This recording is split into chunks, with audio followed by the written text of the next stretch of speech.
अस्सलाम वालेकुम। मैं तालिब सुबहानी मास्टर हज ट्रेनर एक बार फिर आपका इस नई वीडियो में खैर मकदम करता हूँ। देखिए, आज हम बात करेंगे कि हज कमेटी ऑफ इंडिया का जो सर्कुलर नंबर 34 है, जो 34 नंबर का सर्कुलर है, उसमें हज 2026 में जो हाजी जा रहे हैं उनके लिए कुछ नए अपडेट्स हैं और कुछ नए नए इंस्ट्रक्शन हैं हाजियों के लिए। इसलिए इस वीडियो को पूरा देखिएगा और एक एक चीज़ को बारीकी से समझिएगा। इसमें पूरा डिटेल में बताया गया है, इसलिए हो सकता है ये वीडियो लंबा हो जाए, लेकिन आप एक एक चीज़ को बड़ी बारीकी से सुनिएगा और समझिएगा। फिर इसी वीडियो में हम बात करेंगे कि रिपोर्टिंग कैसे करनी है और कब करनी है, उसका तरीका क्या है। फिर इसी वीडियो में हम बात करेंगे कि आपको ट्रैवलिंग डॉक्यूमेंट्स और जो हज कमेटी जो किट है वो कब मिलेगी, कैसे मिलेगी, क्या चीज़ दिखाने के बाद वो चीज़ आपको मिलेगी और उसका तरीका क्या होगा।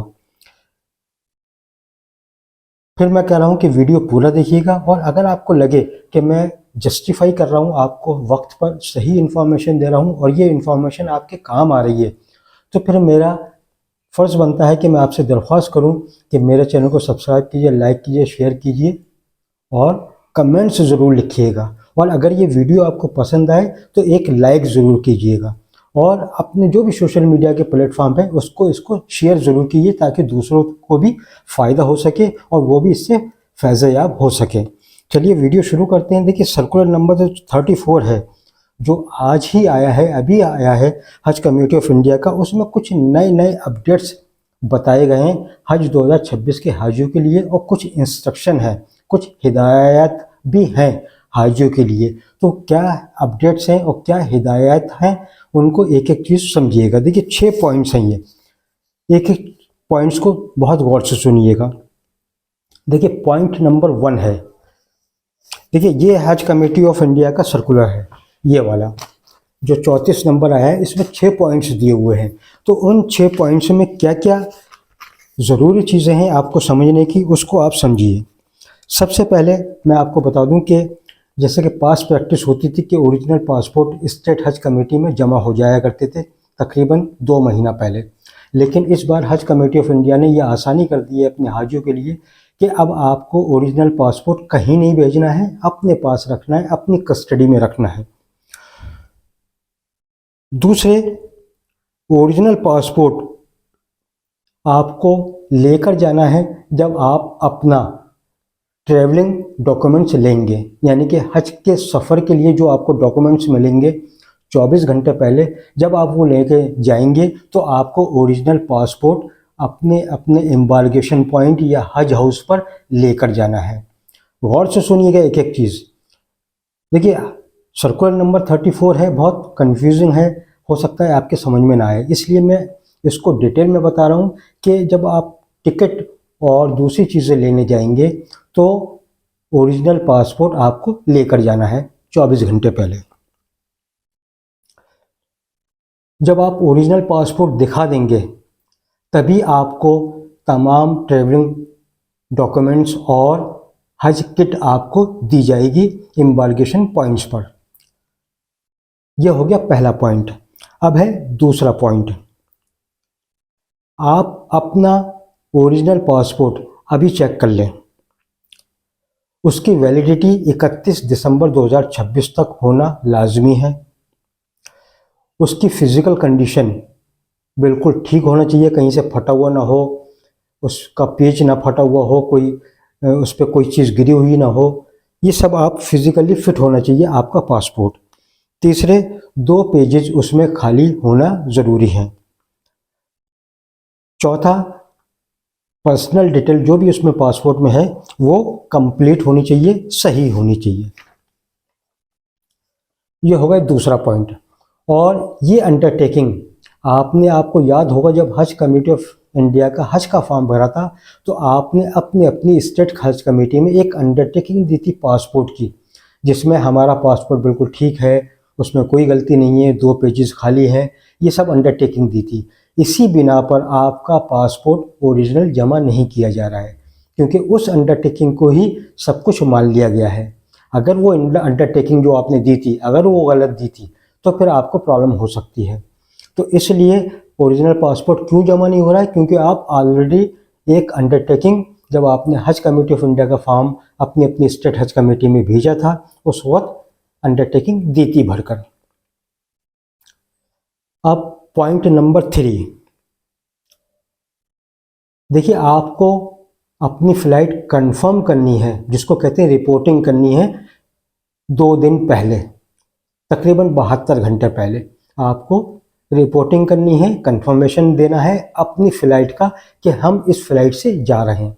सपोज़ आपकी फ़्लाइट 20 अप्रैल 2026 की है, तो आपको रिपोर्टिंग यानी कंफर्मेशन देना है 18 अप्रैल 2026 को सुबह 10 बजे से शुरू हो जाएगी, और हो सकता है सुबह 10 बजे ही ना खुले, तो आप थोड़ा वक्त देकर इंतज़ार करके रिपोर्टिंग कर सकते हैं, कंफर्म कर सकते हैं।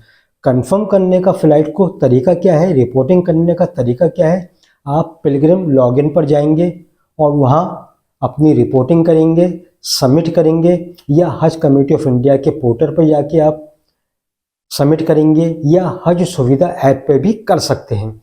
जब आप रिपोर्टिंग करेंगे और यस करेंगे और जब सबमिट करेंगे, तो उसमें एक स्लिप जनरेट होगी, एक पेज की एक स्लिप जनरेट होगी कि your reporting has been successfully done and you are ready to flight number फलाना फलाना ऑन डेट इतना, योर फ्लाइट डेट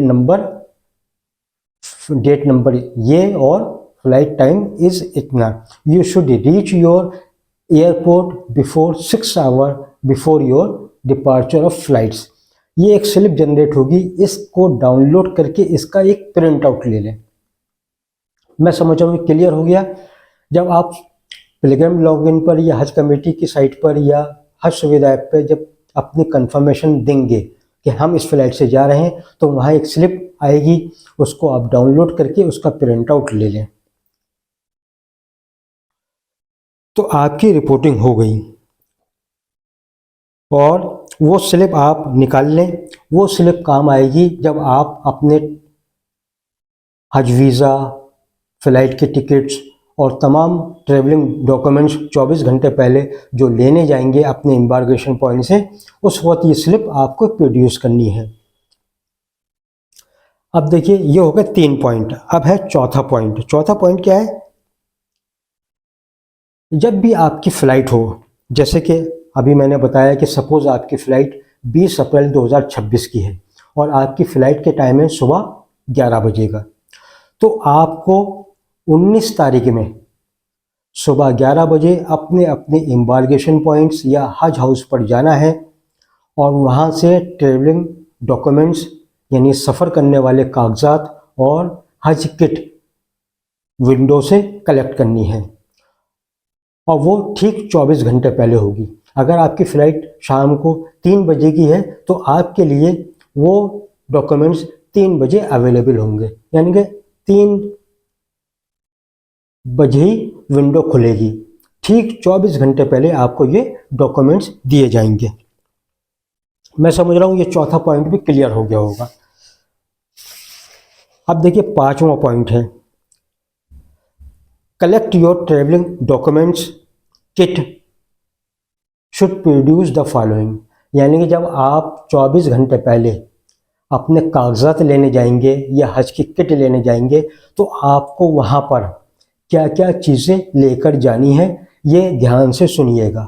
बहुत इंपॉर्टेंट पॉइंट है, ध्यान से सुनिएगा कि आपको जब टिकट वगैरह लेने जाएं 24 घंटे पहले, तो क्या क्या चीज़ें लेकर जानी है। ओरिजिनल पासपोर्ट लेकर जाना है, देना नहीं है, वापस मिल जाएगा आपको। ओरिजिनल पासपोर्ट दिखाना है वहाँ पर। पहली इंस्टॉलमेंट जो आपने जमा की थी उसकी एक फ़ोटोकॉपी, क्योंकि ओरिजिनल तो आपने भेज दी थी हज कमेटी की कॉपी अपनी अपनी स्टेट हज कमेटी, याद है आपको? याद आया? तो उसकी एक फ़ोटोकॉपी आप लेकर जाना है, फर्स्ट इंस्टॉलमेंट। सेकंड इंस्टॉलमेंट आपने जमा कर दी, उसकी स्लिप आपने कहीं नहीं भेजी थी। पिछली वीडियो में मैंने बताया था कि सेकंड इंस्टॉलमेंट और थर्ड इंस्टॉलमेंट की जो स्लिप है आपको क्या करना है, वक्त आने में बताएंगे। अब वक्त आ गया है, अब आपको बता रहे हैं। जो सेकंड इंस्टॉलमेंट की आपने जमा की है और अब जो थर्ड इंस्टॉलमेंट इंशाल्लाह 1-2 दिन में आने वाली है, वो जो जमा करेंगे, उसकी जो हज कमेटी की जो कॉपी है ओरिजिनल, वो लेकर जाना है। और जो आपने रिपोर्टिंग की है, जो कंफर्म किया है अपनी फ्लाइट को, उसमें जो स्लिप एक जनरेट हुई थी उसको निकाल के कवर हेड के सिग्नेचर करने हैं उसमें और वो लेकर जाना है। तो कितनी चीज़ें हो गई? पासपोर्ट ओरिजिनल लेकर जाना है, पहले इंस्टॉलमेंट जो आपने जमा की थी उसकी फ़ोटो कॉपी लेकर जानी है, दूसरी और तीसरी इंस्टॉलमेंट जो आपने जमा करी है या जमा करेंगे उनकी हज कमेटी ऑफ इंडिया की ओरिजिनल कॉपी लेकर जानी है, और रिपोर्टिंग ये जो कंफर्मेशन दिया है आपने अपनी फ़्लाइट का, उसमें जो जनरेट हुई थी एक स्लिप, उस पर कवर हेड के सिग्नेचर करवा के ये लेके जाना है। तो 4 चीज़ें हो गई, पासपोर्ट, फर्स्ट इंस्टॉलमेंट की photo copy, second instalment, third instalment की ओरिजिनल, और जो रिपोर्टिंग में पेश एक स्लिप जनरेट हुई थी वो लेकर जाना है। जब आप ये लेकर जाएंगे अपने अपने एम्बार्गेशन पॉइंट ठीक 24 घंटे पहले, मैंने बताया ना, सपोज आपकी फ़्लाइट 20 अप्रैल की है तो 19 अप्रैल को जाना है, ठीक 24 घंटे पहले, तब आपको वो डॉक्यूमेंट्स देंगे। अब छठा पॉइंट आता है कि वो आपको डॉक्यूमेंट्स क्या क्या देंगे, यानी कि ट्रैवलिंग डॉक्यूमेंट्स और किट में क्या क्या होगा। एक स्मार्ट रिस्ट वॉच होगी, इसकी कंडीशन आपको खुद चेक करनी है। जब आपको ये मिल जाए इसको ऑपरेट करके देखिएगा कि ये वर्किंग कंडीशन में है या नहीं, और जो भी चीज़ें हैं उसके अंदर मौजूद हैं या नहीं, चार्जर है, मैनुअल है, जो भी चीज़ें हैं वो उस पैकेट के अंदर मौजूद हैं या नहीं, ये वहीं आपको चेक करना है। अगर कोई ख़राबी होती है तो फ़ौरन उसको वहीं वापसी करना है उसको। नंबर 2, 2 आई कार्ड होंगे हज कमेटी ऑफ इंडिया के, एक गले में डालने के लिए और एक बैग पे लगाने के लिए। एक वीज़े की कॉपी होगी,